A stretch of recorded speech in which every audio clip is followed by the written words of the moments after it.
Sobre o senhor Dom Daniel, tem imensas coisas, olha, tudo são fotografias. Tudo, tenho centenas delas, tudo isto aqui são coisas sobre o Dom Daniel.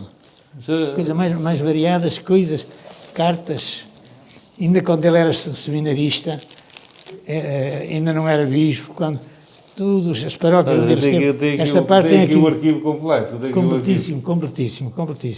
Está a ver? Olha, aqui a letra dele. Na minha casa também, o meu pai e a minha mãe também tinham muita coisa, muita consideração com o doutor, o Dom Daniel. Sim. Olha, isto é de 1900. Porque ele fez uma obra em Angola muito 1925. especial, não é? A letra dele de 1925. Ele estava como parco em Viana, no Seminário das Missões de Viana. Esteve em Viana, esteve na Régua. O Godinho da Régua, não é? E depois daí é que foi para Angola, em 39, e depois foi bispo, essas coisas. E sempre que veio cá, sempre esteve com ele, ia buscar ao aeroporto, quer dizer, foi uma ligação muito grande. Portanto, tenho aqui dezenas, desde cartas desde seminário, porque ele era colega da idade de um tio meu, irmão do meu pai. Portanto, também nasceu no lugar da Pedrinha, quer dizer, éramos vizinhos, mesma aldeia, da mesma idade, andaram na escola juntos, um foi para o seminário, que foi ele, mas depois com a implantação da República, ter de sair desse seminário e ir para a França, depois portanto, ordenou-se em 1918, mas justamente por causa de que na altura era o Sidónio Pais e já conseguiu regressar a Portugal, mas em 1911 teve de ir lá para fora. Mas depois, em 1918, com o Sidónio Pais, que houve um apaziguamento com a Igreja, ele voltou e tudo mais. Tem as cartas a contar isso tudo, tantas, para esse meu tio e para a minha tia, que era irmã dele, que era irmã do meu tio, irmã do meu pai. Tem, portanto, cartas desde rapaz, seminarista, padre, bispo. Tem aqui dezenas de cartas.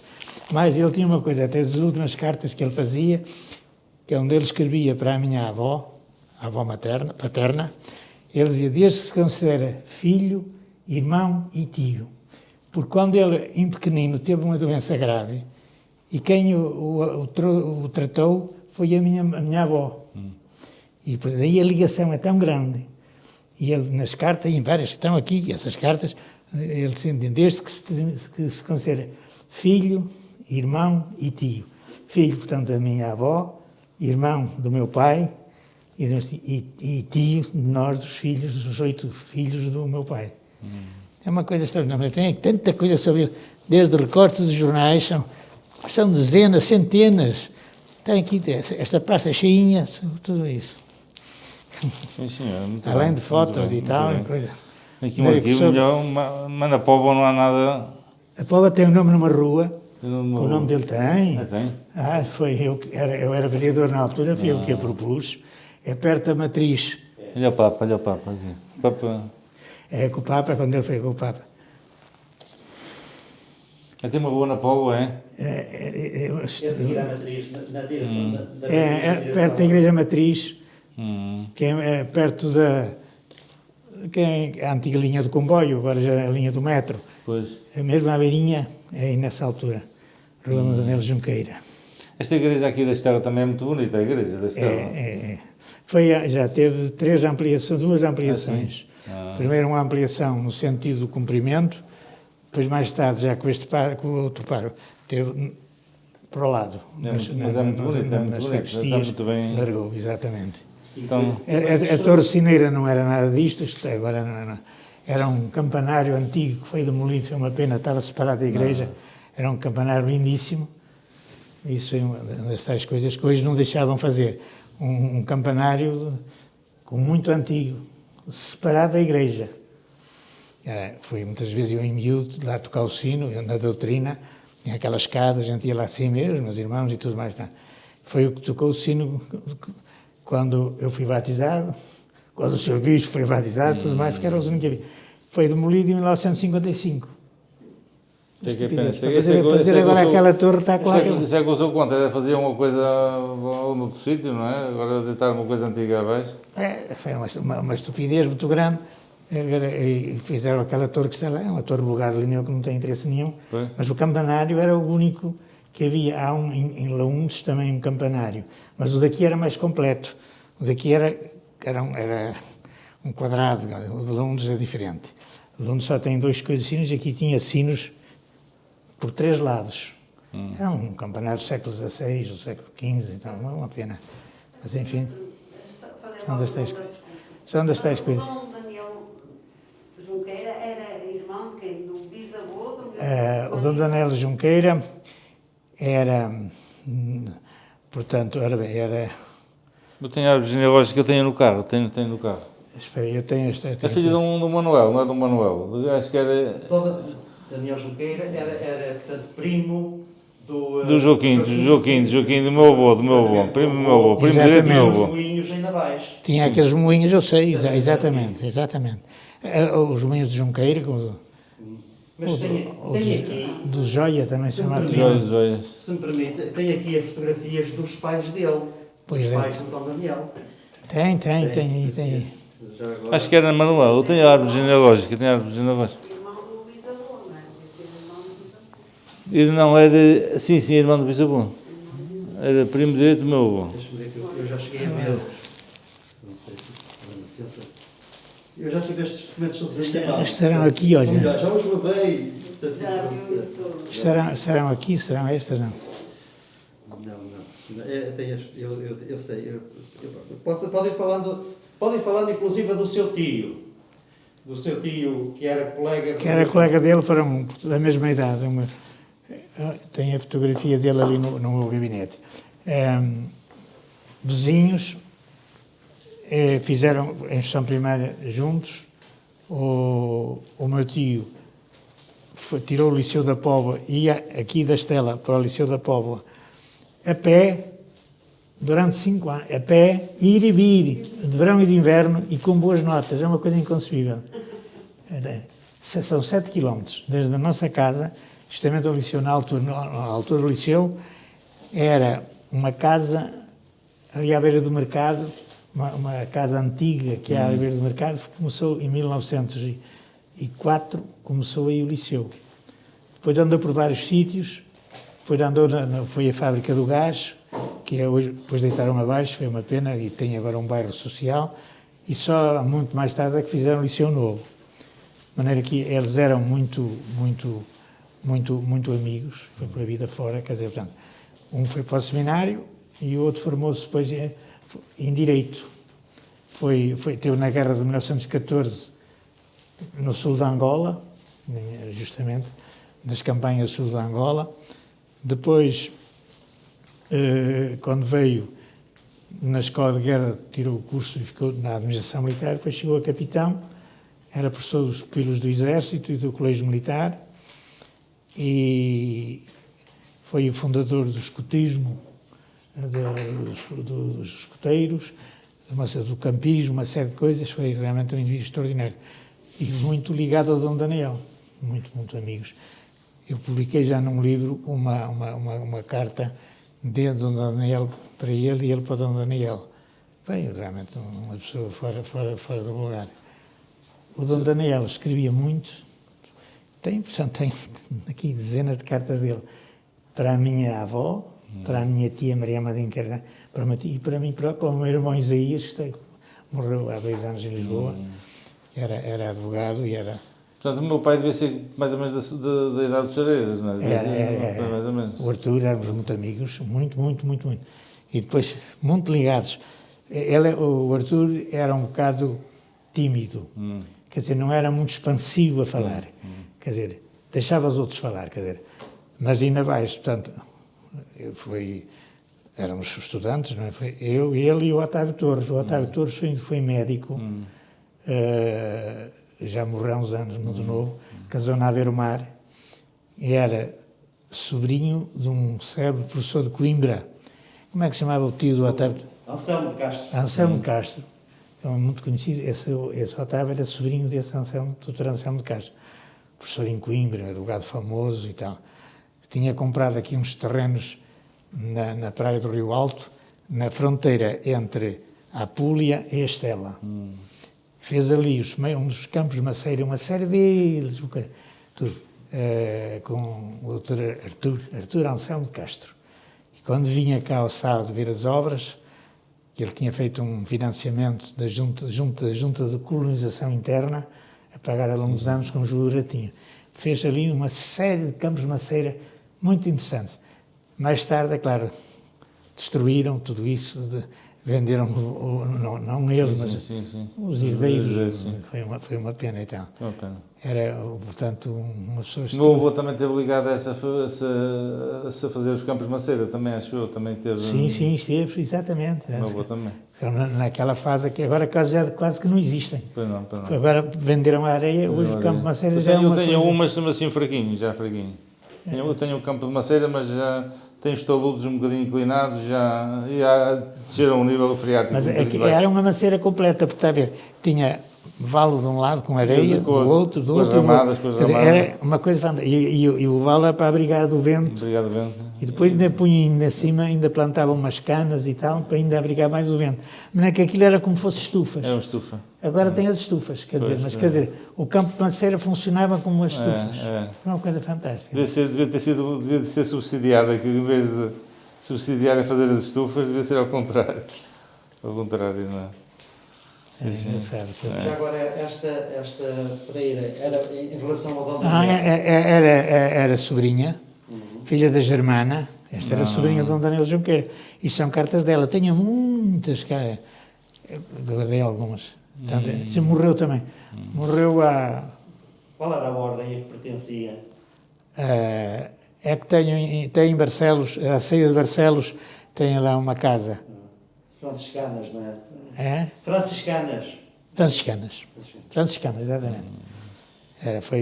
Esteve muitos anos em Nova Lisboa. Não, Lisboa não, em Moçambique.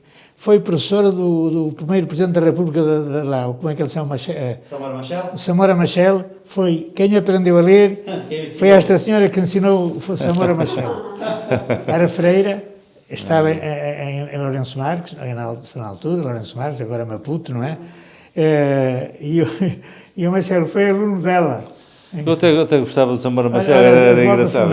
Esta senhora daqui da Estela, portanto, ensinou a ler e a escrever, a fazer a 4ª classe ao primeiro Presidente da República de Moçambique. É uma coisa espantosa, não é? E ficaram ligados. Ela correspondia-se com ele. É uma coisa, quer dizer, apesar dessas coisas todas, ela mantiveram boa relação. Sendo freira e ele sendo lá daquelas ideias todas. E ela já morreu depois de 25 de Abril? Sim, já. Ela morreu não há muitos anos. Morreu pouco no ano antes de inaugurar ali a estátua do Bispo. Não há muito. Eu acho que o meu pai estudou e trabalhou ao mesmo tempo, não foi? Para tirar o curso foi a trabalhar, não foi? O seu pai trabalhou na Câmara de Porto. Na Câmara de Porto. E depois, onde conheceu minha mãe. Depois trabalhou no Banco Espírito Santo, na Avenida dos Aliados, quem desce, depois do Comércio do Porto, do lado direito. Aí. Depois mudou, depois saiu, teve uma casa alemã também, se calhar antes do curso, sim, não é? Exatamente. Depois montou um escritório de contabilidade, de contabilidade, ou uma coisa qualquer assim e tal.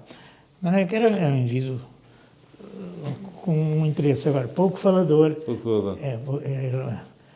Quando foi nesta coisa de se fazer uma rua, justamente com o nome dele, foi justamente a sua mãe que se... Ele também, é evidente, mas ela é que se mexeu muito, por uma razão, até porque os terrenos onde essa rua ia continuar eram dela, ou da família, não é? Sim. E, portanto... E agora se alargou mais um bocado, deu-se mais uns metros largos de terreno, de graça, para alargar mais um bocado. Foi, eu sei. Mas E a coisa esteve quase conseguida, nós chegámos, inclusivamente, a fazer uma exposição, a justificar e a pedir.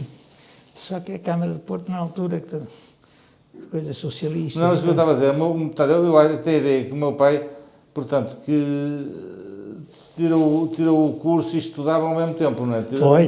Não foi, Justamente. Nem demorou mais anos a tirar o curso, parece que fez o curso nos 4 ou 5 anos, não é? Exatamente. E estudava e trabalhava ao mesmo tempo, não é? Exatamente. Eu acho que não falhou ano nenhum. Aliás, Sei que é um bocado difícil, não é? Estudar e trabalhar. Sim, é difícil. Era amigo de um... E nem havia os meios que há agora, Pois não é? não, não. Mas foi. E o senhor Eiras trabalhou na Sapete, foi? Trabalhei depois. Eu trabalhava na Rádio Triunfo, Rádio Triunfo. que era E agora uma, conta a sua história de vida. A sua história, está bem interessante. era Conta a uma, sua história de vida desde a ida para Lisboa. era em miúdo. Conta isso, conta. Eu nasci em 1931. 31. Portanto, fiz a instrução primária aqui na Estela, não é? Aos 11 anos fiz a 4ª classe, éramos 5 rapazes, nenhuma rapariga. As escolas também eram separadas. Rapazes, raparigas. Fiquei distinto. Enfim, escrevi ao meu tio que estava em Lisboa, o Dr. Gomes dos Santos e oficial do Exército, para se me arranjava um emprego em Lisboa. Eu não queria ficar. Nós éramos 8 irmãos. O meu pai morreu num acidente e eu ia com ele, um carro de sargaço, que carregámos na Póvoa, em frente à esplanada do Carvalhido. Antigamente aquela avenida marginal, aquilo eram tudo muros traseiras das casas principais da outra rua por dentro. Quer dizer, não havia nenhum prédio de moradias com a frente para a praia. A frente era numa rua, a Rua da Praia era uma rua de terra batida e com portões, e depois os pescadores guardavam ali o sargaço e essas coisas todas, não é? E nós fomos no dia 13 de março de 1943, com o meu pai, com um carro de bois e com uma criadita, que carregaram um carro de sargaço, que foi carregado, o sargaço era um adubo muito bom para as terras aqui da areia, do Sais Campos de Maceira. E carregámos o carro mesmo em frente à esplanada do Carvalhido. E aquela esplanada que há. Mais ou menos a meio da avenida. Mais ou menos a meio. E o carro era muito alto, amarrado com as cordas e tal. E depois viemos, e ao chegar onde é hoje o campo de futebol, era uma rua de terra batida. E numa cova o carro virou. E eu e o meu pai íamos ao lado, ficámos ambos debaixo do carro. E ele ficou preso e morreu asfixiado por outro. E eu fiquei preso pelas pernas, mas safei-me. E a mocinha que ia criar, que ia chamar as vagas, a gritar aos gritos, não havia casa nenhuma ali. A casa mais próxima era muito longe dali, onde hoje tem uma praça, que tem uma estátua ao Santos Graça. Era a primeira casa, que era uma escola que havia aí, era a primeira coisa. Primeiro que aparecesse alguém, 13 de março, à noitinha, escuro, não havia luz elétrica, não havia nada ali. Primeiro que aparecesse alguém foi uma tragédia também. Nós gritámos. Depois, é claro, o meu pai, depois apareceu gente, vieram e tal, mas era tarde, foi levado para o hospital e ao chegar ao hospital, estava dirigido por freiras, na altura, umas irmãs, um cadáver, e foi para a casa dos mortos, como se estivesse morto, e estava morto, infelizmente estava morto. E nós viemos aqui para a Estela, eu, depois com a Edith e tal, e foi, digamos, uma coisa que marcou muito. Isso foi em que anos? 1943. 43. Depois, não, a morte do meu pai foi em 40. Em 40. Em 43 eu depois fui para Lisboa. E entanto eu escrevi a meu tio, que estava em Lisboa, para me arranjar um emprego. E ele, com 11 anos. E ele arranjou, e eu fui como grume do Hospital da Venerável Ordem Terceira de São Francisco da cidade, que ainda existe.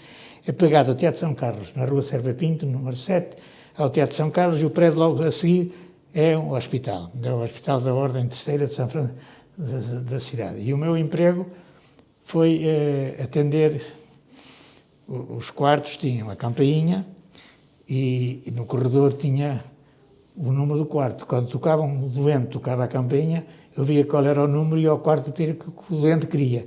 E ele era, olha, dê-me a arrastadeira, dê-me o urinol, acenda-me o cigarro. Era isto em 1943. Vá-me comprar cigarros. Vai chamar o enfermeiro. Quer dizer, os recados. Dê-me o Orenol, dê-me a arrastadeira, aquelas coisas todas. O meu primeiro emprego foi assim. Estava numa coisa, não tinha o número dos quartos, tinha muitos quartos naquele corredor, uma coisa enorme. Então, depois ainda tinha outra coisa, essa que mais me custava. Morriam, quando num hospital morre muita gente, não é? Idosos. E normalmente eram famílias de longe, ou do Alentejo, ou de Beja, ou do Viseu, de qualquer sítio.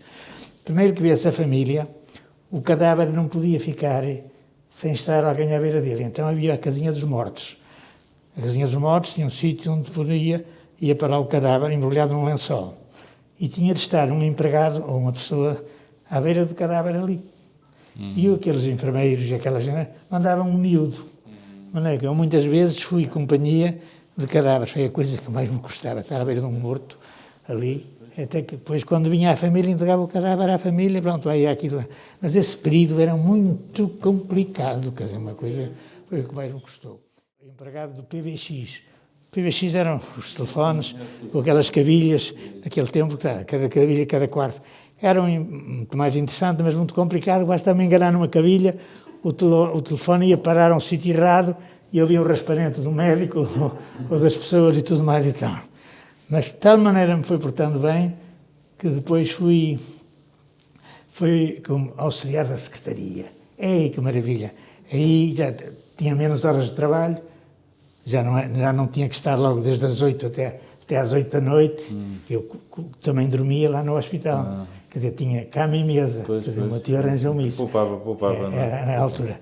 O que era o meu quarto de dormir era nas águas furtadas em cima, no último piso, aquela inclinação do telhado, e a minha caminha ali, se eu me virasse muito, me batia com o ombro, não é?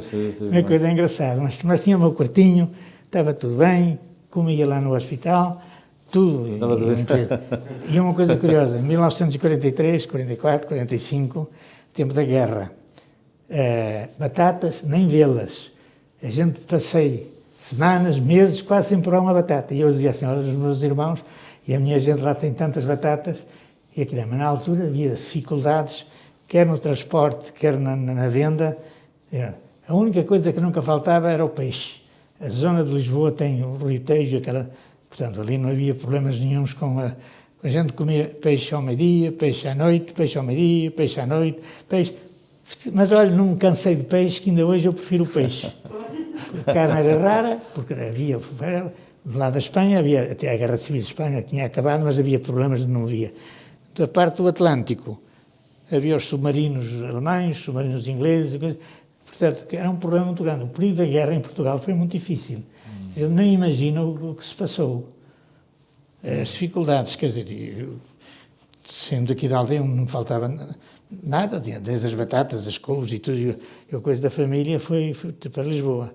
E a minha ideia era, à espera dos 14 anos, para me matricular no curso noturno da Escola Veiga Beirão, que era uma escola pagada no Lar do Carmo, pagada às ruínas do Convento do Carmo. Havia ali uma escola comercial com curso noturno, mas tinha de ter 14 anos. Eu estava todo entusiasmado à espera dos 14 anos para me matricular no curso noturno. Eu escrevia à máquina, tudo mais, quando fui para o escritório, não tinha problema nenhum. E é uma coisa até que me espanta. No escritório, lá da coisa, tinha o teclado nacional. O teclado nacional foi uma imposição que o Salazar fez, as máquinas de escrever ter H. César. H. César, era uma teclado. Acho que se importavam, até o teclado inglês, Azertiope. Ora bem, e eu no escritório do meu tio tinha a máquina do Azertiope, escrevia.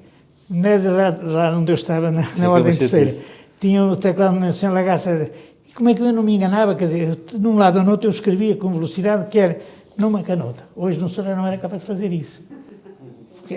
O teclado, as letras estão em sítios diferentes, não é? É uma coisa espantosa, mas é verdade. Mas, entretanto, o meu tio, nós acampávamos, ele era líder dos campistas, dos escoteiros e tal, todos os fins de semana sempre podíamos vários acampamentos. O último acampamento digamos, o que mais me recorda, foi à beira do Estádio Nacional. Estava em construção ainda, e mesmo ali ao lado, no mesmo terreno. Depois até assisti à inauguração em 10 de junho de 44, a inauguração do Estádio Nacional. Houve um desafio, além de coisas de ginástica, na primeira parte, presidiu o Carmona e o Salazar, os mais ali, entre eles ali. O Estádio Nacional ainda hoje tem a mesma configuração, não é? E ele depois terminou com um desafio entre o Benfica e o Sporting. E o Sporting ganhou. O Sporting ganhou 3-2. E eu, é claro, fiquei sportinguista. Rapaz, eu nunca tinha... Naquele tempo nós aqui não jogávamos futebol, que não havia o que há hoje, nós aqui os miúdos, as bolas de trapo, mas não havia nada de coisa. Mas não tinha clube, não tinha nada. Naquele dia havia aquele desafio maravilhoso, o Sporting ganhou, foi sportinguista. Mas é coisa curiosa. Mas, entretanto, o meu tio adoeceu, nós tínhamos planeado um piquenique em Cascais. Estava aqui da Póvoa um irmão do Agonia da Clipóvoa, que o meu tio tinha auxiliado a entrar para a Marinha e estava a fazer um estágio na Marinha de Guerra. Morreu aqui há uns anos como meio sargento já. E tínhamos planeado fazer um piquenique a Cascais. Um grupo, mas que eu ia com esse meu tio e essa coisa. De manhã ele sentiu uma dor muito grande e foi a peritonite aguda. Foi para o Hospital da Estrela, ele era militar, foi operado, mas ao fim veio a septicémia, ao fim de 8 dias morreu. Morreu, claro, mas eu estava empregado em Lisboa, tinha um emprego efetivo, estava tudo lá no hospital, tudo bem, mas acontece um pormenor muito curioso. Vai ao funeral do meu tio, uma irmã dele, tia minha, tia Maria Mandim, que era aqui professora e tal. E ficou hospedada na casa do comendador Araújo, que é um comendador muito rico da zona de Manaus, ele tem aqui um prédio e tal. Ficou lá hospedada e a mãe a dona da casa, já uma senhora idosa, a dona Madame, como se chama, Adelaide, dizia: "Oh, Maria Mandim, vá ao pequeno embora para a Estela, porque se ele ficar aqui em Lisboa estraga-se."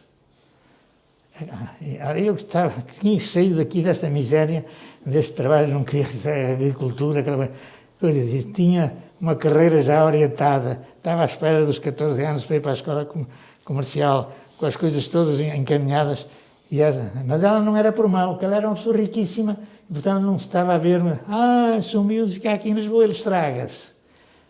E a minha mãe, a minha tia, escreveu à minha mãe a dizer: "Olha, a Dona Maria Adelaide recomenda que o Alberto regresse aí para a Estela. Ele não quer ir, mas o que é que devo fazer?" E a minha mãe escreve à minha tia a dizer: "Olha, faz o que achares melhor." A insistência da Dona Maria Adelaide foi tanta: "Leva o pequeno embora."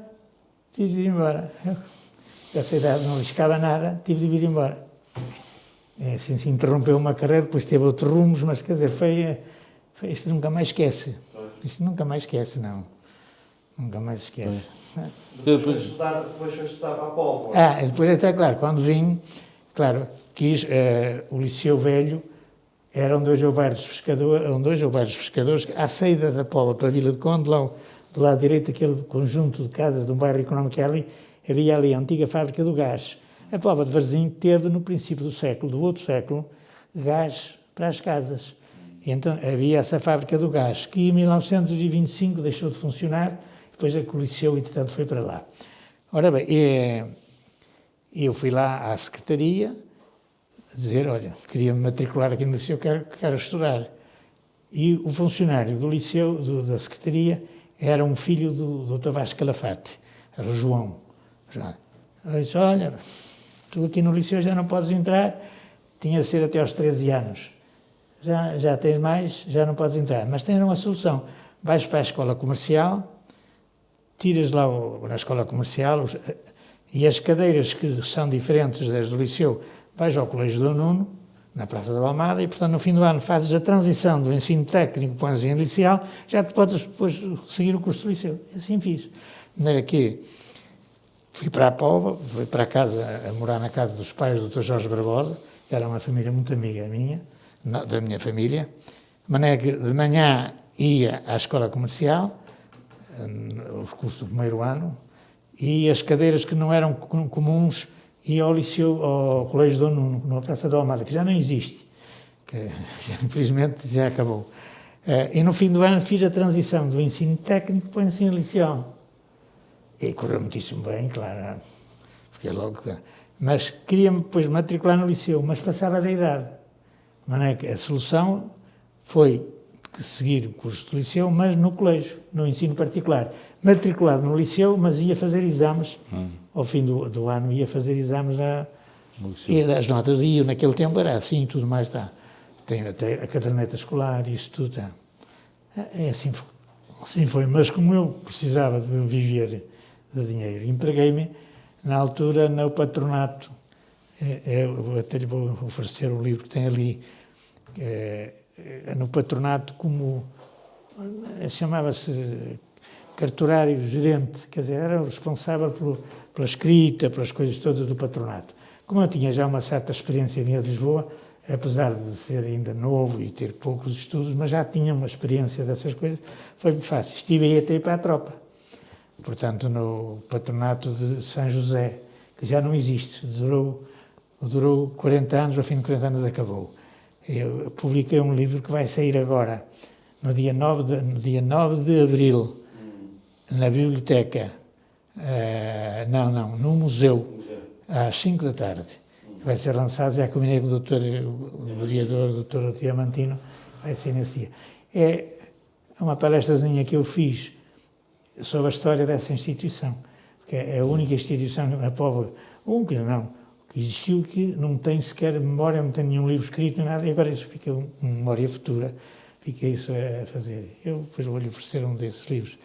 É a vida. E, entretanto, vou para a tropa, fiz a tropa em Lisboa, em Caçador 5, hoje é uma faculdade, é um prédio muito grande que há em Campo Livre, enorme, por trás da cadeia, daquela cadeia principal que há em Lisboa, é aquela cadeia muito conhecida que tem ali ao fundo do Parque Eduardo VII, fim do Parque Eduardo VII, tem um prédio enorme, por trás disso era um antigo colégio dos jesuítas.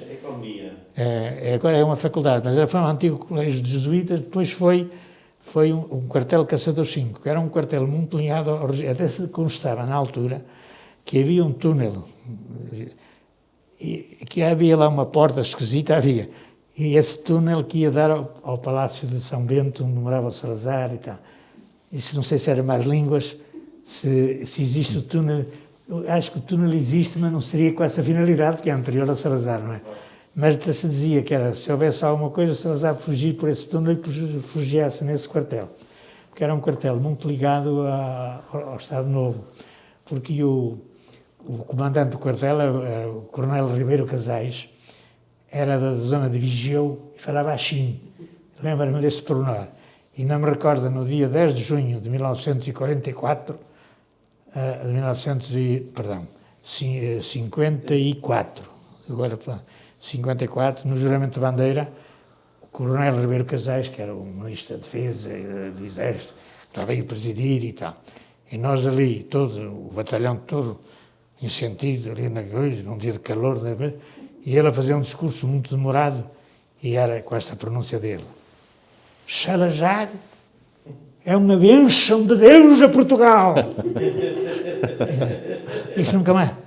E repetiu isto, e nós ali em sentido, com calor, até houve 2 colegas que desmaiaram e caíram, porque tinha de estar em sentido. E o homem fazia um discurso tão demorado e inflamado, que ele vivia mesmo, ele era o Coronel Ribeiro Casais. Depois ele foi para a Índia, é engraçado. Mas esta coisa, esta pronúncia que ele tinha, a moda de Vigeu, nós censurávamos por trás. Salazar é uma bênção de Deus a Portugal. E repetia aquilo, e nós ali em sentido. Enfim, são das tais coisas que se esquecem, não é?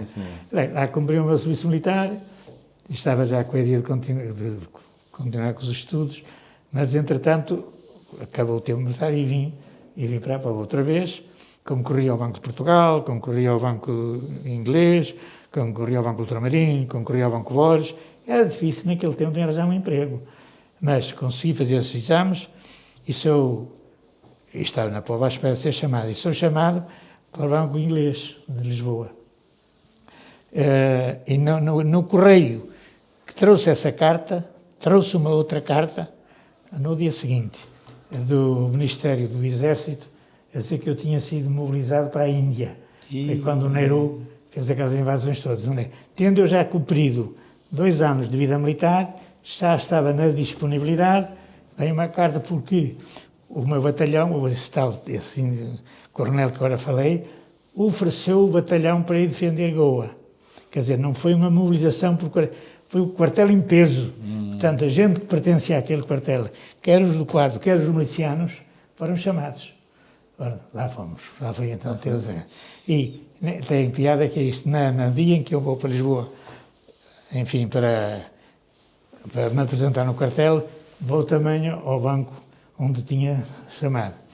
E era o banco inglês, e eu lá mostrei a carta da tropa, do exército, e o gerente disse, olha, quando vier, se vier, este se vier ainda está aqui, quando vier, se vier, apresente-se. Mas disse, agora, como é que eu vou ter que... Se vier, felizmente vim. E com pormenores muito curiosos. Na ida para lá fomos num barco Kwanza, que foi mobilizado como... O Kwanza era um barco que tinha sido arrastado por Portugal, era um barco inglês que estava nos portos de portugueses, quando foi em Portugal, quando foi da Guerra de 14. Na altura, mobilizaram e ficou nosso. E deram o nome do Nyassa, do Kwanza. E vamos então a caminho da Índia, pelo Suez. E ao chegarmos ao Egito, no dia em que lá chegámos, ao largo, que lhe calhou nesse dia de o governo da União Indiana cortar relações com Portugal. E entregou a relação diplomática ao Egito. E Portugal entregou a relação diplomática ao Brasil. Como o barco que nós íamos era um barco de transporte de tropas, quer dizer, embora fosse não era um barco de guerra, mas é transporte de tropas e tem aquela flâmula, os barcos de transporte de tropas têm uma flâmula que é 2 tirinhas, uma verde e outra vermelha, muito compridas. E no pau da bandeira vêm aquelas 2 coisas. Aquilo é a flâmula de guerra, quer dizer, aquele barco é considerado como um barco de guerra. Como era um barco de guerra e havia corte de relações, o Egito não deixava o barco passar. Houve umas negociações muito demoradas. Portugal tinha um cônsul honorário em Porto Said, que era um francês, e o homenzinho ia num barquinho negociar com o comandante. Nós estávamos ao largo, não estávamos em águas territoriais egípcias, estávamos ao largo. Vinha negociar, para cá, para lá, quer dizer, até nem era por rádio, aí, pessoalmente. E a gente ali à espera, estivemos ali 2 dias ali à espera, até que finalmente as negociações correram bem e o governo egípcio deixou o barco seguir. Entretanto, fomos indo à terra nessa tarde e depois o canal de Suez é um canal bastante estreito. Tem mais ou menos a meio, a larga faz um lago que é para se cruzar os comboios de barcos que vêm do Mediterrâneo com os comboios de barcos que vêm do Índico. É aí que cruzam-se, porque fora desse sítio não se podem cruzar porque não tem largura. Nós éramos o 18º barco que ia naquele sentido. Não é? Quer dizer, ainda me recorda que no Jornal de Bordo, foi na altura em que se suicidou o presidente do Brasil, Getúlio Vargas, que era um presidente do Brasil muito conhecido, e depois naquele Jornal de Bordo, não me recordo de ler isso, suicidou-se o presidente do Brasil. Bom, chegámos ao Suez, então, saímos, tudo mais, e vamos então depois pelo Oceano Índico para Goa. Em Porto Mormugão, mas depois fomos para Velha Goa. Velha Goa fica mais ou menos a 7 ou 8 quilómetros de Panjim. Era uma cidade extraordinária, a Roma do Ocidente, cheia de ruínas, mas no século XIX houve uma peste, século XVIII, finais do século XVIII, princípios do século XIX, uma peste, e a população teve de se deslocar em peso para a beira-mar, que é Panjim, que é hoje a capital. E Velha Goa, com dezenas de conventos, de igrejas, de casas, ficou abandonada aquele tempo todo. E nós fomos nos instalar numa dessas ruínas, que era o Convento de Santa Mónica. O Convento de Santa Mónica era um um misto de Mafra e Escorial, uma coisa enorme, em ruínas. Foi aí nós nos instalamos como batalhão e estivemos esse tempo todo. E aí criámos uma conferência de São Vicente de Paulo, fizemos muitas coisas e tal. E o tempo andou, felizmente correu bem.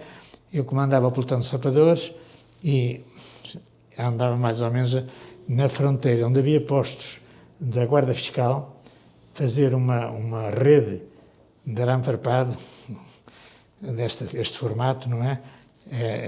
15, 20 metros do quartel, para poder a Guarda Fiscal estar lá, e cortámos aquelas árvores todas para se houvesse alguma coisa não indiana, elas poderem-se defender. E, digamos, mais de 20 postos que fizemos isso. O Forte da Aguada, que é um forte muito conhecido, hoje é um hotel de luxo, era uma prisão, onde estavam os presos políticos e tudo mais. Nós, em cima das fortalezas, pusemos uma rede de arame farpado. Ainda tenho fotografias tiradas nessa posição. Toda a fortaleza, enorme, no alto dela, por cima, para não haver assaltos, uma rede de arame farpado. Coisa curiosa, que o meu pelotão fez tudo isso. Para nada, não? Mas essas são as coisas. Bem, o tempo passa-se e quando viemos embora, tinha havido a Guerra do Suez e o Suez estava entupido.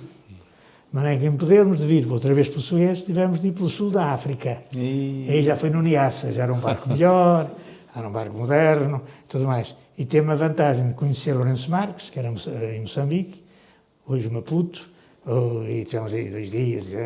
Depois viemos para o sul da África, parámos no Lubito, e uma coisa engraçada, no Lubito, no Lubito também estivemos lá mais de um dia, e eu tinha escrito para uns conterrâneos que estavam em Nova Lisboa, o Ambo, que foram de carro do Ambo para souber em que dias é que o Niassa chegava a me visitar. Foi o Sr. Faria, que foi aqui presidente da Junta mais tarde, que estava na altura em Angola, o irmão dele, o Ezequiel, que era o pai do Ezequiel, que é um médico que tem ali um consultório à beira da Escola dos Chininhos. O Sr. Joaquim Pontes, que era um indivíduo, um empresário extraordinário de hotelaria, foi seminarista em Braga, nos missionários. Foi para Angola como missionário, mas não padre, mas quer dizer, mas com muitos estudos, mas um irmão, tudo mais, depois lecionava e tudo mais. Mas, entanto, saiu a bem com a igreja, casou e montou um colégio, montou um restaurante famoso, hotel e tal. Com ele, portanto, vieram todos despedimos. Ainda me recordo aquela permanência, portanto, em Benguela, no Lubito, nunca mais esquece, quer dizer. E fiquei de tal maneira depois ligado, depois viemos para o Funchal, em Lisboa, mas fiquei de tal maneira ligado à África, que eu na altura, quando vinha, agora o que eu vou fazer? Entretanto, lá em Goa, aproveitei para ter a carta de condução de pesados, para poder, vou ser chofer ou qualquer coisa. Tirei as 2 cartas, tirei tudo. Mas, felizmente, ao chegar a Lisboa, visitei o Monsenhor Lopes da Cruz, que era o fundador da Rádio Renascença, e depois, mais tarde, também foi um dos da televisão, que era meu familiar do lado da minha avó. Ele é natural de Terroso e está sepultado em Faria. Era o dono da Rádio Renascença, o fundador e muitas coisas e tal. E só quando eu chegou, aguardou a minha coisa, convidou-me para trabalhar na Rádio Triunfo, que era uma empresa editora disso. E eu, portanto, vinha sem horizonte, onde é que eu agora vou trabalhar, vou emigrar, vou para o Brasil, não sei para onde. Pronto, fiquei convidado para a Rádio Triunfo, assim foi que comecei, onde estive 25 anos. E essa Rádio Triunfo já não existe. Em que consistia? Aí encontrava o Artur todos os dias, porque era naquele prédio do Café Capitólio, à beira dos Chanianos, ali ficava a sede do Futebol Clube do Porto, naquela reentrância onde paravam os autocarros, era a sede do Futebol Clube do Porto. Depois tinha o grande Clube Chanianos, que é uma coisa enorme, que eu me fiz sócio e tudo mais. E o prédio da esquina, o primeiro piso, era o escritório da Rádio Triunfo. Tinha lá até uma grande placa, RCA, que nós representávamos, entre outras coisas, a marca RCA, de rádios e disto. E pronto, estive aí, portanto, Isto era a nível nacional, a Rádio Triunfo era a nível nacional. era a Rádio Triunfo, era, não É é? discos, é discos. Não, É discos, é discos. não percebo, Era discos, era discos. discos. Tinha o nome de Rádio Triunfo, mas não tinha nenhuma rádio. Era editora de discos fonográficos. Discos, portanto, na altura eram os discos de 78, depois veio os discos de 45, 33 e um terço, os postais discos, depois havia as cassetes, as fitas cassetes, os cartuchos, toda essa evolução que a coisa teve. Pois era a editora, tínhamos muitas marcas, a mais importante era a Melodia e a Alvorada. Tinha até um grande letreiro que dizia Melodia. Portanto, éramos a nossa... Ao fim de 25 anos, sou convidado para o Casino da Póvoa, quer dizer, eu fui um dos fundadores da Sopete, quer dizer, criou-se uma empresa para concorrer ao jogo. E eu fui um dos que entrei, eu, os meus irmãos e muita gente aqui da Estela, todas as freguesias, era uma sede anónima. E, a certa altura, sou convidado para vir para dirigir o casino. Eu vim para a Póvoa, uns tipo também outros 20 e tal anos à frente do casino, na parte do jogo. Quer dizer, era diretor do casino, mas especialmente da sala dos jogos. Aí onde a atividade discográfica e a atividade, digamos, do casino. Na atividade discográfica, muito intensa, porque fizemos imensas gravações desde a Amália Rodrigues, tantos artistas, quer dizer, ranchos folclóricos, etc. Quer dizer, imenso. O catálogo da Alvorada é um catálogo, e da Melodia é uma coisa imensa. Madalena Iglesias, não me recordo, Madalena Iglesias era órfão de pai e veio, era ainda menor, quando veio apresentar-se com o padrasto para gravar e tal. Estou-me a ver a cara dela, também já morreu. Com a Amália Rodrigues, tínhamos 35 trechos gravados com a Amália e tal. Houve até uma questão muito complicada, porque a Amália, a primeira gravação que fez foi no Brasil. Ainda não era conhecida, mas foi atuar no Brasil e foi gravada lá pela marca Copacabana, que é uma marca importantíssima. E que depois a Rádio Triunfo também representava marcas estrangeiras, inclusivamente essa. E fizemos muito discos da Amália, vendemos imensos discos da Amália. Mas, entretanto, a Amália tornou-se famosa e o Valentim de Carvalho, que era uma editora de discos famosa que havia em Lisboa, e ainda existe, embora já não é da família, as coisas levam as voltas que levam, e ela gravou. E gravou mesmo os trechos que tínhamos gravado no Brasil e que nós representávamos aqui. Ora, não podia haver o mesmo trecho para a mesma artista, por um lado por causa dos direitos dos direitos royalties do artista, etc. Mas é que houve uma questão muito complicada e veio um indivíduo do Brasil cá de propósito e eu vou ao Brasil lá de propósito para solucionar o problema. E solucionou-se. Quer dizer, bem, fez-se um acordo entre a Copacabana e a Easy Master Voice e, portanto, passou a circular os mesmos trechos, embora em gravações diferentes, porque em anos diferentes, a técnica de gravagem vai melhorando com a aparelhagem, não é? Mas que é engraçado, portanto, havia em simultâneo da mesma artista com marcas diferentes e tal. Eu passei por isso tudo, quer dizer, foi uma vida de trabalho. Acha que valeu a pena arranjar ali os moinhos ou o que é que acha daquilo? Acho sim, aliás, eu sempre apreciei e sabia que o Artur gostava daquilo, também gostava daquilo. Que não nos queria demolir nem vender, como aconteceu com muitos outros. Não? Sim. Inclusive aqui na Estela havia, ali onde há aquela escola, havia ali 2 moinhos. Foram demolidos para fazer a escola. Não foi para fazer a escola, porque eles já estavam em ruínas, não é?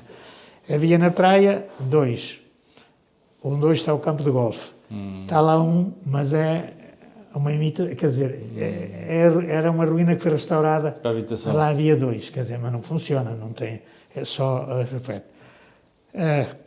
Na Apulia há uma série deles, havia imensos e tal. E na Baix eram esses ali os de Junqueira, que eram muitíssimo conhecidos. E agora em Aveiro-Mar, eram junto à praia? Também já foram. À beira da casa daquela escritora... Da Luísa da Costa. De Luísa da Costa. E depois aí, ao longo da costa, tem imensos moinhos O meu pai também sempre gostou daquilo, sempre gostou do... O meu pai chegou a moer dentro dele. Quando moía, o meu pai dizia que chegou a moer dentro dele. Parece que estudava e moía ao mesmo tempo. dentro daquilo. Mas eram moinhos muito estimados e tal. Aqui na Estela havia naquele tempo as azenhas, no inverno a água e no verão o vento. Era o vento. Era a forma de poder fazer o pão, fazer as coisas todas. Nem todos os sítios têm as duas possibilidades, de água e vento, não é? Não há muitos sítios assim a ver água e vento. O vento é mais no litoral. Sim, e a água é mais no interior. Aqui as duas coisas é bom.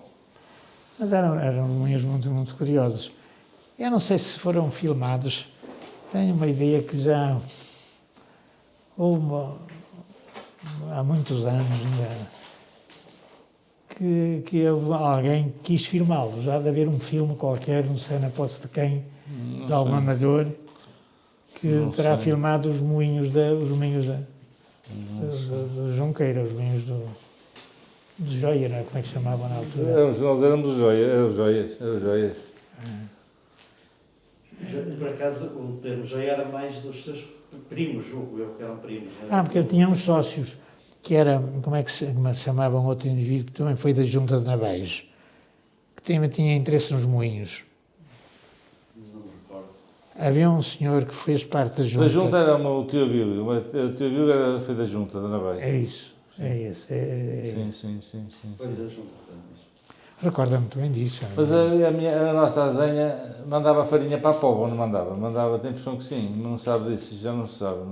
Eu tenho a ideia que a parte da farinha da Póvoa vinha ali de eu cheguei lá a ir uma ocasião, por curiosidade, porque nós moíamos aqui no Outeiro, havia aqui o alfaiate, assim se chamava. Isto sabe da escola, onde era a escola? Tinha uma azenha que ainda está, que tinha uma coisa curiosa, azenha de água, mas tinha para serrar tábuas. Aqui? Sim, ainda existe, porque não funciona, que está aí. Ainda existe. Eu disse até já ao Presidente da Junta, que até era interessante, existe, no lugar do Outeiro, é perto daqui, num terreno mais baixo, a água do Rio Alto.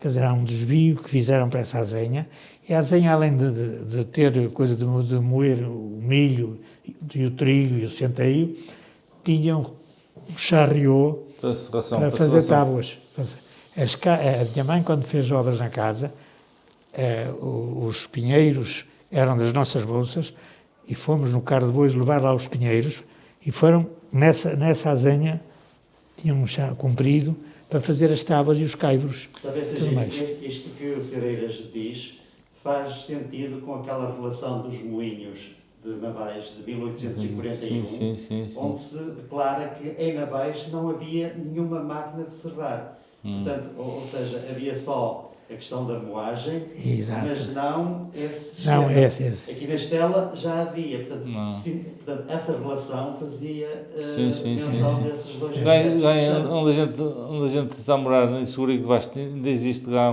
foi recuperada lá uma serração de madeiras já mais antiga. E faz serração e faz mesmo portanto, a limar as serras, lima a serra tudo hidraulicamente. Isto está tudo a funcionar. Foi tudo restaurado pela Câmara. Mas, e lá, era uma zona antigamente que havia muitos carvalhos e tudo, e para o vinho do Porto, as pipas saíam dali de Segurico, saíam muitas pipas de vinho para o vinho do Porto, ali de Segurico, pelos barcos e pelos carros de bois, até a Vila Nova de Gaia, vinham dali de Segurico. Mas ele, por exemplo, para serrar as tábuas, por exemplo, em Laúmes havia uns serradores. O que é que faziam? Punham 2 troncos de pinheiro assim, na outra ponta outros 2, e punham depois o pinheiro que queriam serrar em cima disso. E umas serras muito compridas estavam um em cima e outro em baixo, a puxar a serra. E aqui riscavam aquilo com um fio, com tinta preta, e portanto a serra era por aquele fio fora. Portanto, estou mesmo a ver, era miúdo, muito bem, um em cima e outro em baixo, umas serras muito compridas, naquela posição, era assim que se fazia. E a azenha daqui tinha serração realmente promovido pela água, e moinhos, mas aqui havia várias azenhas. Ainda existe uma ali à beira da Capela de Santo Tomé, que a Câmara agora comprou, É assim. Tá, mas não, é claro, parece que o dono tinham vendido já os Armazém, é. tem só, para já, acho que é só o edifício. O edifício. É mesmo aquela casa mesmo pagada à Capela Santo Tomé. Havia esta da Serração no lugar do Outeiro. Havia uma outra no lugar do Outeiro, perto de Laúndes, que foi demolida. E há ainda uma, à beira do Parque Campismo. Mesmo à entrada do Parque Campismo, que agora é uma casa particular, foi comprada de fora, era também um moinho de uma azenha de moer. Que era muito curioso, não é? Tudo isso. Hoje é tudo diferente, hoje, com a eletricidade e com as coisas todas não tem nada a ver. Mas naquele tempo era mesmo, é o caso dos moinhos de Laúndes, de São Félix, também tinha 5 moinhos, todas as coisas e tal. Hoje são vivências apenas. Sim, só há um que ainda está mais ou menos original, mas não funciona, não é? Não, o resto já está tudo transformado, não é?